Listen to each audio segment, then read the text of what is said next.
नमस्कार मित्रांनो, स्वागत आहे सर्वांचं आपल्या या यूट्यूब चॅनलवर. मित्रांनो, तुम्ही शिक्षक पात्रता परीक्षा 2026 म्हणजे TET परीक्षेची जर तयारी करत असाल तर आजचा सेशन आपल्यासाठी महत्त्वाचं असणार आहे. या सेशनमध्ये आपण परिसर अभ्यास यावरील 30 प्रश्नांचा सराव करणार आहोत. मित्रांनो, पेपर 1 साठी आजचा हा सेशन महत्त्वाचा असणार आहे. TET 2013 ते 25 मधील आलेले प्रश्न आपण या ठिकाणी घेत आहोत. परीक्षेच्या अंतिम दिवसामध्ये फक्त हेच प्रश्न करणे गरजेचं आहे. मित्रांनो, TETची एक्झाम 28 जून 2026 रोजी होणार आहेत. त्यासाठी व्हिडिओ शेवटपर्यंत बघा. 30 पैकी 30 गुणांची तयारी आपल्याला या यूट्यूब चॅनलवरती करता येणार आहेत. आजच्या या सेशनमध्ये आपण परिसर अभ्यासावरती प्रश्न कशा पद्धतीने परीक्षेला विचारले जातात ते या ठिकाणी पाहणार आहोत. तुम्ही जर आपल्या या चॅनलवरती नवीन असाल तर आपल्या या चॅनलला सबस्क्राईब करायचं आहे. सोबतच व्हिडिओची लिंक मित्रांपर्यंत शेअर करायचं आहे. व्हिडिओ आवडल्यास व्हिडिओला लाईक करायचं आहे. मित्रांनो, तुम्हाला दररोज आपल्या या यूट्यूब चॅनलवरती नवनवीन व्हिडिओज पाहायला मिळणार आहेत. तर बघूया प्रश्न परीक्षेला कशा पद्धतीने विचारले जातात. 121 नंबरचा प्रश्न या ठिकाणी बघा मित्रांनो, काय दिले. पर्यावरण शिक्षण खालील घटकास व्यक्त करते. पर्यावरण हा जो शिक्षण आहे कोणत्या घटकास व्यक्त करते, तर आपल्या या प्रश्नाचं उत्तर पर्याय ए असणार आहे, समग्र परितंत्र. ओके. याच्यानंतर पुढचा प्रश्न क्रमांक 122 नंबरचा बघायचा आहे. बघा काय दिले. पर्यावरणाचा जीवनाशी डॅश डॅश संबंध आहे. पर्यावरणाचा जीवनाशी संबंध आहे. तर मित्रांनो, आपल्या या प्रश्नाचं उत्तर पर्याय 2 असेल, घनिष्ठ. पर्यावरणाचा जीवनाशी घनिष्ठ संबंध आहे. कसा संबंध आहे, तर घनिष्ठ संबंध आहे, लक्षात ठेवा. याच्यानंतर पुढचा प्रश्न क्रमांक 123 नंबरचा बघा काय दिले. एन्व्हायरनर हा शब्द कोणत्या भाषेतून आला आहे. लक्षात ठेवा, IMP प्रश्न आहे. या प्रश्नाचं उत्तर पर्याय 3 असेल, फ्रेंच. ठीक आहे. याच्यानंतर पुढचा प्रश्न क्रमांक 124 नंबरचा बघायचा आहे. बघा काय दिले. मानवी सर्वसाधारणपणे पुढील प्रकारच्या पर्यावरणात निवास करतो. मानवी हा सर्वसाधारणपणे कोणत्या प्रकारच्या पर्यावरणात निवास करतो, तर आपल्या या प्रश्नाचं करेक्ट उत्तर पर्याय D असेल, वरील सर्व. म्हणजेच या ठिकाणी जे दिलेले 3 पर्याय आहे हे तिन्ही पर्याय बरोबर आहे. मानवी या पर्यावरणामध्ये निवास करतो. मग कोणत्या, तर भौतिक, सामाजिक व सांस्कृतिक आणि मानसिक या चारही घटकामध्ये मानवी सर्वसाधारणपणे या पर्यावरणामध्ये निवास करतो. ओके. याच्यानंतर पुढचा प्रश्न क्रमांक 125 नंबरचा बघायचा आहे. मित्रांनो, परिसर अभ्यास यावरती जर तुम्हाला चांगले मार्क्स मिळाले तर तुम्ही TETची परीक्षा इझिली पास होऊ शकता. ओके. सोबतच आपण CDPची तयारीसुद्धा आपल्या या चॅनलवरती करत आहोत. मानसशास्त्र या विषयाची तुम्हाला 30 पैकी 30 गुणांची तयारी करता येणार आहेत.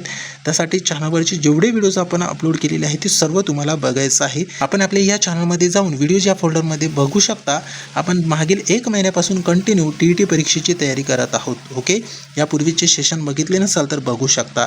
आणि सोबतच आपल्या या चॅनलला सबस्क्राईबसुद्धा करायचं आहे. तुम्हाला यानंतरचे जेवढे व्हिडिओज आपण अपलोड करतो ते काही सेकंदामध्ये तुम्हाला त्याचे नोटिफिकेशन मिळून जातं. ओके. तर 125 नंबरचा प्रश्न असा केलेला आहे की पर्यावरण संदर्भात चुकीचे विधान ओळखा. मग पर्यावरणाच्या संदर्भात कोणतं चुकीचं विधान आहे ते आपल्याला ओळखायचा होता. तर मित्रांनो, पर्याय ये बघा. पर्यावरण जैविक घटकांचा समूह आहे. हा पॉझिटिव्ह सेंटेन्स आहे, पॉझिटिव्ह आहे मित्रांनो पर्याय. ओके. जे निगेटिव्ह पर्याय आहे तेच आपल्या प्रश्नाचं उत्तर असणार आहे. त्याच्यानंतर पर्याय 2 बघा. पर्यावरण अजैविक घटकाचा समूह आहे. हे पण पॉझिटिव्ह आहे. जैविक आणि अजैविक या दोन्ही घटकाचा समूह हे पर्यावरण आहे, लक्षात ठेवा. त्याच्यानंतर काय दिले बघा. पर्यावरण जैविक व अजैविक घटकांचा समूह आहे. मित्रांनो, पर्याय 3 पण पॉझिटिव्हच आहे. यामुळे आपल्या प्रश्नाचं करेक्ट उत्तर काय असेल, तर पर्याय 4 असणार आहे, यापैकी नाही. ठीक आहे. याच्यानंतर आपण पुढचा प्रश्न बघूया. प्रश्न क्रमांक 126 नंबरचा बघा काय दिले. महाराष्ट्रात प्रतिजैविके तयार करण्याचा कारखाना कुठे आहे. IMP प्रश्न आहे, लक्षात ठेवा. तुम्ही वहीमध्ये नोट करून सुद्धा ठेवू शकता. महाराष्ट्रात प्रतिजैविके तयार करण्याचा कारखाना कुठे आहे, तर आपल्या या प्रश्नाचं उत्तर पर्याय B मध्ये पाहायला मिळतो, पिंपरी. ठीक आहे.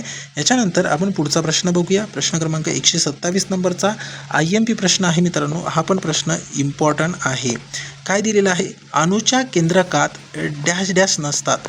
अणूच्या केंद्रकामध्ये काय नसतात, तर लक्षात ठेवा. आपल्या या प्रश्नाचं करेक्ट उत्तर पर्याय 3 असेल, इलेक्ट्रॉन. ओके.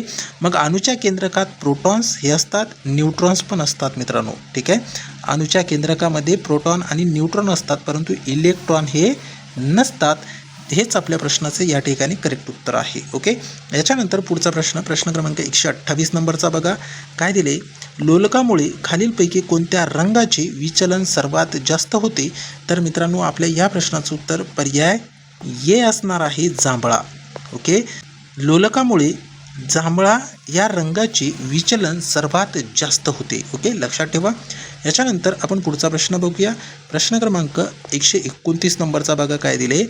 डॉक्टर जोनास साक हे कोणत्या रोग लसींच्या संशोधनाबद्दल जगप्रसिद्ध आहे?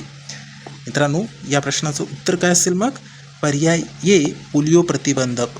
ठीक आहे.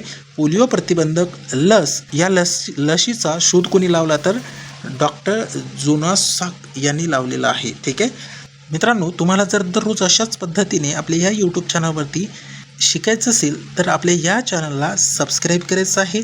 दररोज नवनवीन व्हिडिओज आपण आपल्या या यूट्यूब चॅनलवरती अपलोड करत असतो. व्हिडिओ आवडल्यास व्हिडिओला लाईक करायचं आहे, सोबत व्हिडिओची लिंक मित्रांपर्यंत शेअर करायचं आहे. आणि तुम्ही जर आपल्या चॅनलवरती नवीन असाल तर आपल्या चॅनलला सबस्क्राईब करायचं आहे, सोबतच साईडच्या बेल आयकॉनला सुद्धा क्लिक करायचं आहे. म्हणजे जेव्हा आपण व्हिडिओ अपलोड करतो तेव्हा काही सेकंदामध्ये तुम्हाला व्हिडिओची नोटिफिकेशन मिळून जातं. मित्रांनो तुम्हाला जर या क्लासेसची PDF हवी असेल तर आपला हा टेलिग्राम ग्रुप जॉईन करायचा आहे. त्याची लिंक व्हिडिओच्या डिस्क्रिप्शन बॉक्समध्ये दिलेली आहे. त्यावरती क्लिक करून तुम्ही टेलिग्राम ग्रुप जॉईन करू शकता. त्यामध्ये या क्लासेसची PDF आपण प्रोव्हाइड केलेली आहेत. ओके. याच्यानंतर आपल्या सेशनकडे वळूया. प्रश्न बघा काय दिले? 130 नंबरचा. मलेरिया डॅश यामुळे होतो. मलेरिया कशामुळे होतो?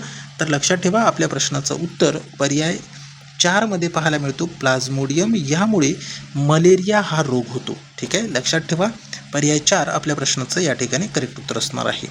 याच्यानंतर पुढचा प्रश्न क्रमांक 131 नंबरचा बघा. काय दिले? महाराष्ट्रात सर्वाधिक कापसाचे क्षेत्र कोणत्या विभागात आहे? सर्वाधिक कापसाचे क्षेत्र कोणत्या विभागात आहेत? तर मित्रांनो आपल्या या प्रश्नाचं करेक्ट उत्तर पर्याय B मध्ये पाहायला मिळतोय. विदर्भ. महाराष्ट्रात सर्वाधिक कापसाचे क्षेत्र असलेला हा विभाग आहे विदर्भ. ठीक आहे. याच्यानंतर पुढचा प्रश्न क्रमांक 132 नंबरचा बघा. काय दिले? सध्या महाराष्ट्रात किती जिल्हे आहेत? हा सोपा प्रश्न आहे, सर्वांना या प्रश्नाचं उत्तर माहिती असेल. मित्रांनो आपल्या या प्रश्नाचं उत्तर पर्याय 3 आहे, 36. महाराष्ट्रात सध्या किती जिल्हे आहेत? 36 जिल्हे आहेत. ह्याच्यानंतर पुढचा प्रश्न बघा. काय दिले? 133 नंबरचा. महाराष्ट्रात कोणते पीक सर्वात जास्त होते? महाराष्ट्रामध्ये सर्वाधिक पीक कोणतं होतं? महाराष्ट्रात सर्वात जास्त पीक कोणते होते? तर आपल्या ह्या प्रश्नाचं करेक्ट उत्तर असेल मित्रांनो पर्याय 4, ज्वारी. ओके. याच्यानंतर आपण पुढचा प्रश्न बघूया. प्रश्न क्रमांक 134 नंबरचा बघा. काय दिले? महाराष्ट्रात सिंहस्थ कुंभमेळा कोणत्या ठिकाणी भरतो? महाराष्ट्रामध्ये सिंहस्थ कुंभमेळा कोणत्या ठिकाणी भरतो? तर आपल्या प्रश्नाचं उत्तर असेल पर्याय 3, नाशिक. ठीक आहे, लक्षात ठेवा. याच्यानंतर पुढचा प्रश्न थोडेसे इझी आहे परंतु रिव्हिजनसाठी महत्त्वाचा आहे मित्रांनो. ठीक आहे, त्यासाठी व्हिडिओ शेवटपर्यंत बघायचा आहे. प्रश्न काय दिले बघा. सर्वाधिक साखर कारखाने कोणत्या जिल्ह्यात आहेत? मग सर्वाधिक साखर कारखाने कोणत्या जिल्ह्यात आहेत? तर पर्याय B मध्ये आपल्या प्रश्नाचं उत्तर आहे अहमदनगर. अहमदनगर याची आता नवीन नाव काय आहे ते तुम्हाला कमेंट बॉक्समध्ये कळवायचं आहे. नवीन नाव अहमदनगर जिल्ह्याचे नवीन नाव काय आहे? ठीक आहे, अहमदनगर जिल्हा हा पूर्वीचे नाव आहे. अहमदनगर हे कधीचे? पूर्वीचे नाव आहे. तर आत्ताचे नाव आपल्याला कमेंट बॉक्समध्ये कळवायचं आहे मित्रांनो. ठीक आहे. याच्यानंतर आपण पुढच्या प्रश्नाकडे जाऊया. प्रश्न क्रमांक 136 नंबरचा बघा. काय दिले? भारतात कोणत्या राज्यात लिंग गुणोत्तर सर्वात जास्त आहे? काय असेल मग या प्रश्नाचं करेक्ट उत्तर? तर पर्याय A असेल, केरळ. केरळ या राज्यामध्ये सर्वात जास्त लिंग गुणोत्तर आहेत. ठीक आहे. याच्यानंतर पुढचा प्रश्न बघूया. प्रश्न क्रमांक 137 नंबरचा बघा. काय दिले? भारतातील कोणत्या राज्यात लिंग गुणोत्तर सर्वात कमी आहे? या ठिकाणी सर्वात जास्त विचारलं होतं, आता सर्वात कमी विचारलंय. मग मित्रांनो काय असेल आपल्या या प्रश्नाचं उत्तर? तर पर्याय 3 असेल, हरियाणा. ठीक आहे. याच्यानंतर पुढचा प्रश्न बघूया. प्रश्न क्रमांक 138 नंबरचा बघा. काय दिले? पश्चिम बंगालमधील गडगडाटी वादळांना काय म्हणतात? IMP प्रश्न आहे मित्रांनो, लक्षात ठेवा. पश्चिम बंगालमधील गडगडाटी वादळांना काय म्हणतात? तर आपल्या या प्रश्नाचं करेक्ट उत्तर काय असेल? तर पर्याय 4 असेल, सोसाट्याचा वारा. ठीक आहे. याच्यानंतर आपण पुढच्या प्रश्नाकडे जाऊया. प्रश्न क्रमांक 139 नंबरचा बघा. काय दिले? दलदलयुक्त मृदा कोणत्या पिकाच्या लागवडीसाठी योग्य आहे? दलदलयुक्त मृदा हे कोणत्या पिकाच्या लागवडीसाठी योग्य आहे? तर आपल्या या प्रश्नाचं करेक्ट उत्तर असेल मित्रांनो पर्याय 4, ताग. ओके, याच्यानंतर आपण पुढच्या प्रश्नाकडे जाऊया. प्रश्न क्रमांक 140 नंबरचा बघा काय दिले. शिवरायांनी महाराष्ट्रात डॅश डॅश निर्माण केले.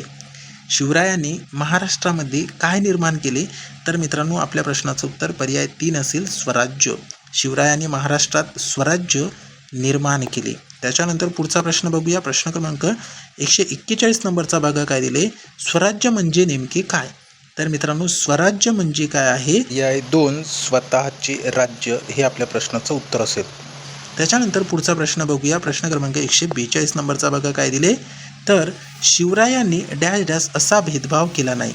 शिवरायांनी काय भेदभाव केला नाही? तर मित्रांनो आपल्या प्रश्नाचं उत्तर पर्याय 3 मध्ये पाहायला मिळतो, हिंदू मुस्लिम. शिवरायांनी असा भेदभाव केला नाही.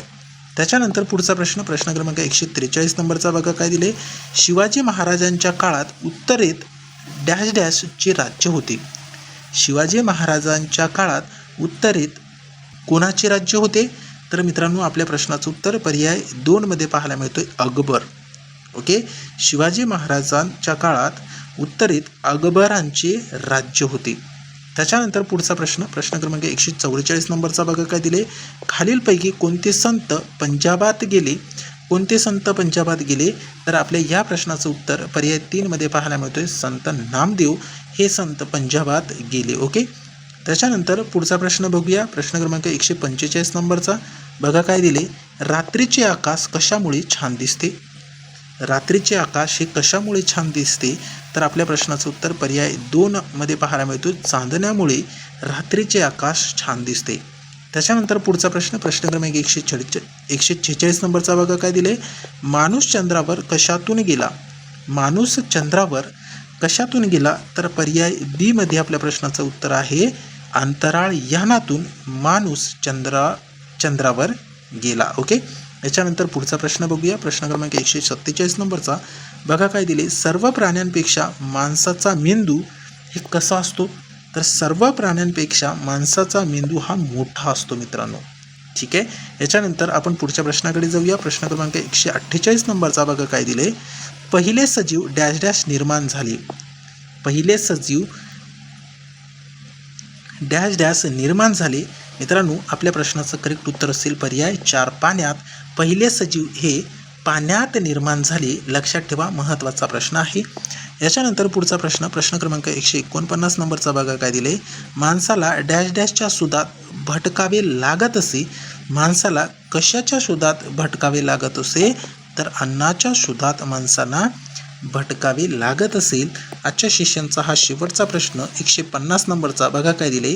आझाद हिंद सेनेतील झाशीची राणी पथकाचे नेतृत्व कोणी केले? इम्पॉर्टंट प्रश्न आहे, लक्षात ठेवा. या प्रश्नाचा करेक्ट उत्तर असेल मित्रांनो पर्याय 3, लक्ष्मी स्वामीनाथन. ओके, 30 प्रश्नांपैकी किती प्रश्नांचे अचूक उत्तर तुम्हाला देता आले ते कमेंट बॉक्समध्ये कळवायचं आहे. आणि मित्रांनो आजचा हा व्हिडिओ कसा वाटला ते सुद्धा तुम्हाला त्याच्याबद्दल प्रतिक्रिया कमेंट बॉक्समध्ये कळवायची आहेत. ओके, तुम्हाला जर दररोज अशाच पद्धतीने शिकायचं असेल तर आपल्या या यूट्यूब चॅनलला तुम्हाला सबस्क्राईब करायचं आहे. आपल्या या चॅनलवरती जर नवीन असाल तर आपल्या चॅनलला सबस्क्राईब करा मित्रांनो. तुम्हाला दररोज नवनवीन व्हिडिओज आपल्या या यूट्यूब चॅनलवरती पाहायला मिळणार आहेत. व्हिडिओ आवडल्यास व्हिडिओला लाईक करायचं आहे. सोबत व्हिडिओची लिंक मित्रांपर्यंत शेअर करायचं आहे. आणि तुम्ही आपल्या चॅनलवरती नवीन असाल किंवा आपल्या चॅनलला अजूनही सबस्क्राईब केलं नसेल तर सबस्क्राईब करायचं आहे. सोबतच साईडच्या बेल आयकॉनला सुद्धा क्लिक करायचं आहे, म्हणजे जेव्हा आपण व्हिडिओ अपलोड करतो तेव्हा काही सेकंदामध्ये तुम्हाला व्हिडिओचे नोटिफिकेशन मिळून जातं. मित्रांनो ही विथ सोल्युशन सहित जर तुम्हाला PDF हवी असेल तर आपल्या टेलिग्राम ग्रुपला जॉईन करायचं आहे. त्याची लिंक व्हिडिओच्या डिस्क्रिप्शन बॉक्समध्ये दिलेली आहे. आपण या टेलिग्राम ग्रुपमध्ये या क्लासेसची PDF सेंड केलेली आहेत. लगेच आपला हा टेलिग्राम ग्रुप तुम्ही जॉईन करू शकता. मित्रांनो भेटूया समोरच्या सेशनमध्ये अशाच पद्धतीचे क्वेश्चन घेऊन. आजच्या या सेशनमध्ये एवढंच. Thank you so much.